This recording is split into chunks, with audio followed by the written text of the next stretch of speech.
नमस्कार, मी मंदाकिनी गुरव. मी माझं YouTube channel ज्योत इंडियामध्ये तुमचं स्वागत करते.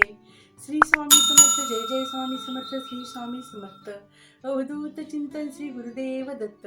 श्री दत्त गुरूंचं आणि समर्थांचं स्मरण करून आजच्या व्हिडिओला सुरुवात करते. आजचा जो हा व्हिडिओ आहे, या व्हिडिओमध्ये मी तुम्हाला या नवरात्रीच्या कालावधीमध्ये असे काही विशेष उपाय सांगणार आहे. ते केल्यामुळं आपल्याला खूप असं सुख समाधान, यश, कीर्ती, धनसंपत्ती प्राप्त होणार आहे. ते केल्यामुळे आपलं आयुष्य हे खूप सुखमय व्हायला मदत होणार आहे. बघा, हे आयुष्य जगत असताना धन, संपत्ती, पैसा, मान, प्रतिष्ठा, सन्मान कुणाला नको असतोय बरं. आणि ते मिळवण्यासाठी प्रत्येक जण आपापल्या परीने झटत असतोय, काबाड कष्ट करत असतोय. पण काहींच्या झटण्याला, काबाड कष्ट करणाऱ्यांना यश, कीर्ती मिळते, तर काहींना खूप झटून काबाड कष्ट करून आपले 100% देऊन ही कामामध्ये यश येत नाही. बघा, कित्येकांचं तर आयुष्य हे काबाड कष्ट करण्यामध्ये जातं, पण त्यांना स्थैर्य मिळत नाही.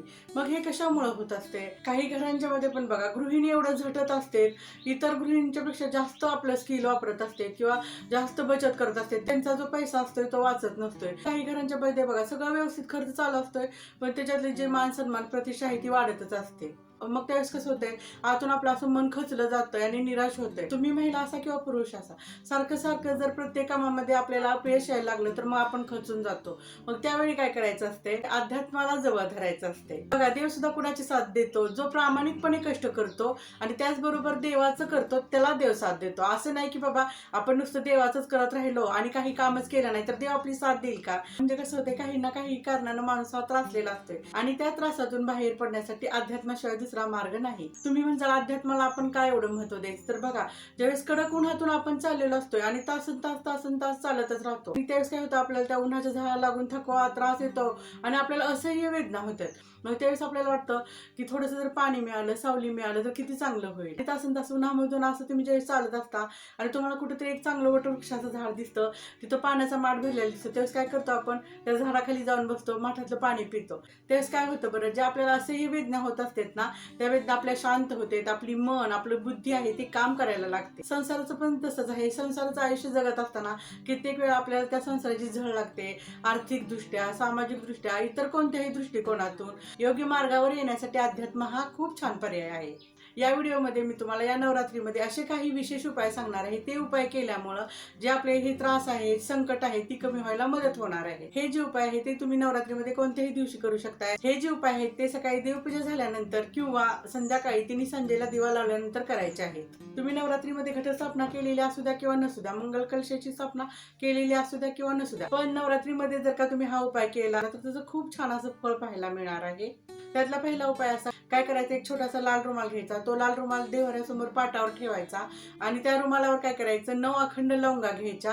तर जे डोकं असते ना ते व्यवस्थित असलं पाहिजे, तो पुढचा गोल भाग आहे तो, अशा त्या 9 लवंगा ठेवायच्या. त्याचबरोबर 9 हिरव्या कलरच्या वेलची घ्यायच्या, पांढऱ्या आणि हिरव्या 2 कलरच्या वेलची असतात, त्याच्यातल्या 9 वेलची आपल्याला घ्यायच्या आहेत आणि ज्या 9 कवड्या असतात त्या 9 कवड्या घ्यायच्या आहेत, पांढऱ्या नाही पिवळ्या घ्यायच्या. जर तुमच्याकडे पांढऱ्या कवड्या असतील तर त्याला थोडंसं हळद आणि तूप लावून त्या पिवळ्या करायच्या. पाटावर जो लाल रुमाल अंथरलाय ना त्याच्यावर काय करायचं, त्या 9 अखंड लवंगा, 9 हिरव्या कलरच्या वेलची आणि 9 ज्या पिवळ्या कवड्या आहेत त्या 9 पिवळ्या कवड्या ठेवायच्या. आणि त्या ठेवल्यानंतर काय करायचं, 1 रुपयाची जी 9 नाणी असतात ना आपल्याकडं, ती 9 नाणी त्याच्यावर ठेवायची आणि सुपारी जी आहे ती 1 सुपारी त्याच्यामध्ये घालायची. म्हणजे बघा, त्या रुमालामध्ये आपलं आता काय काय झालं, लवंगा, वेलची, कवड्या, 1 रुपयाची 9 नाणी आणि 1 सुपारी, अशा 5 वस्तू त्या रुमालामध्ये आपण ठेवलेल्या आहेत.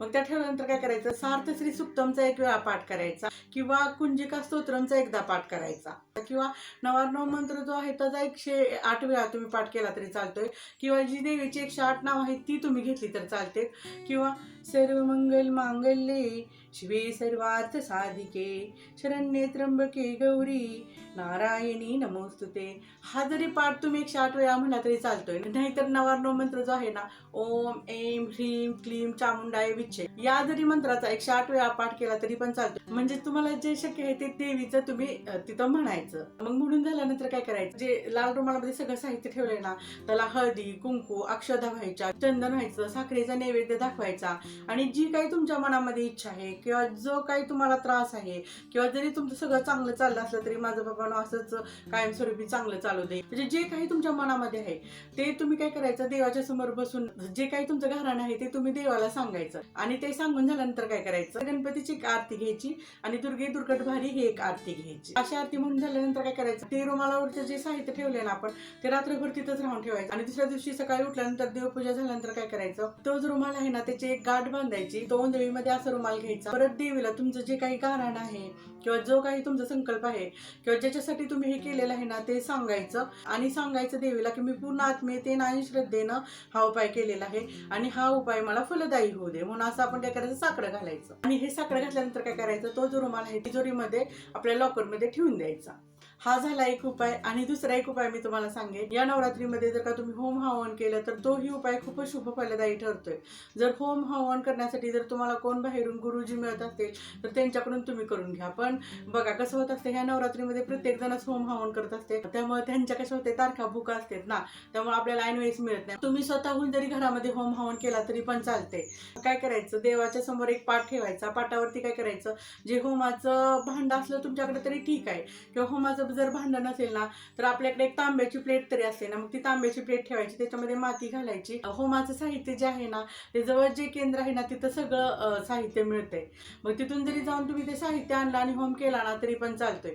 मातीमध्ये काय करायचं, गाईच्या ज्या गोवऱ्या असतात ना त्या गोवऱ्या अशा पसरून ठेवायच्या, त्याच्यावरती जो भीमसेनी कापूर मिळतो तो कापूर ठेवायचा आणि त्याच्यानंतर जे आपण केंद्रातून ते साहित्य आणलेलं आहे ना त्याच्यामध्ये त्या काटक्या असतात बघ, आंबा, पिंपळ, वड, तुळस, उंबर, हे वेगवेगळ्या पवित्र झाडांच्या ज्या काटक्या असतात ना त्यामध्ये त्याच्यावरती घालायच्या. आणि त्यांनी जे आहुती द्यायला जे सामान असते बाबा मिळाले ते पवित्र शुद्ध केलेलं, ते आहुती द्यायचं सगळं साहित्य मिळते ते घ्यायचं आणि तो होम प्रज्वलित करायचा. आणि होम प्रज्वलित केल्यानंतर तुम्हाला जो कुठला मंत्र येतोय त्या मंत्रानं काय करायचं, त्या होमामध्ये आहुती द्यायची. मग असं जरी केलं ना आपण तरी हा जो होमाचा उपाय आहे ना तो पण खूप फलदायी ठरतोय. तुम्ही म्हणता आहुती देताना कोणता मंत्र म्हणायचा, तर बघा देवीच्या 108 रुपयांची नावं जरी तुम्ही घेऊन आहुती दिली तरी पण चालते, किंवा जो नवार्णव मंत्र आहे तो म्हणून जरी तुम्ही आहुती दिली तरी पण चालते. सार्थ जे सुक्तम आहे ते पठण करून जरी आहुती दिली तरी पण चालते. मी पण माझ्या घरामध्ये या नवरात्रीच्या पिरियडमध्ये रोज होम हवन करत असते. मग तुम्ही पण या नवरात्रीच्या अष्टमीला नक्की हा उपाय करा आणि ह्याच्यापासून जो सकारात्मक पॉझिटिव्ह जो प्रभाव मिळणार आहे ना तो अनुभव. कसं होत असते, ज्यावेळेस आपण घरामध्ये असा हा होम हवन करतो, मंत्रोच्चार करतो, त्यावेळेस काय होतं, घरातील ज्या आपल्या पॉझिटिव्ह लहरी आहेत ना त्या लहरी वाढीस लागते, जी निगेटिव्हिटी आहे ना ती पूर्णपणे नष्ट होते. म्हणूनच पूर्वीपासूनच हे होम हवन करण्याला आपल्या हिंदू धर्म संस्कृतीमध्ये खूप असं विशिष्ट असं महत्व आहे. म्हणून मी म्हणेन की तुम्ही स्वतः होम हवन कसा करायचा ते शिकून घ्या आणि ह्या नवरात्रीमध्ये आवर्जून तुम्ही हा होम हवन करा. नवरात्रीमध्येच नाही, मी तर म्हणेन की तुम्हाला नवरात्री बरोबरच अमावस्या, पौर्णिमा, प्रदोष काळ, मंगळवार, शुक्रवार अशा तिथीला जरी तुम्ही घरामध्ये होम हवन केला ना तर त्याचं खूप असं सकारात्मक फळ आपल्याला पाहायला मिळते. आपल्या घरामध्ये स्थैर्य येतं, सुखशांती येते, धनसंपदा येते, आपली लक्ष्मी आहे ते टिकून राहायला मदत होते. मग चला, मग या व्हिडिओमध्ये मी जे हे तुम्हाला 2 उपाय सांगितलेले आहेत हे नवरात्रीच्या या कालावधीमध्ये तुम्ही नक्की करा आणि त्याचा जो सकारात्मक होणारा प्रभाव आहे तो अनुभवा. आणि हे जे उपाय आपण करतो ना हे पूर्ण श्रद्धेनं, निष्ठेनं, विश्वासानं करायचे असते. ज्यावेळेस आपण हे श्रद्धेनं, निष्ठेनं, विश्वासानं उपाय हे करू त्याच वेळी ते उपाय आपले फलदायी ठरले जाते. म्हणून मी तुम्हाला सांगेन तुम्ही नक्की अध्यात्माला जवळ धरा. कारण मी तुम्हाला इथे सांगेन की हा संसार करत असताना जेवढं कष्ट महत्वाचं आहे तेवढंच अध्यात्म महत्वाचं आहे आणि जेवढं अध्यात्म महत्वाचं आहे तेवढंच कष्टही महत्वाचं आहे. जर का कष्टाला अध्यात्माची साथ लाभली आणि अध्यात्माला कष्टाची साथ लाभली तरच आपला जो हा संसार आहे तो सुखमय होणार आहे.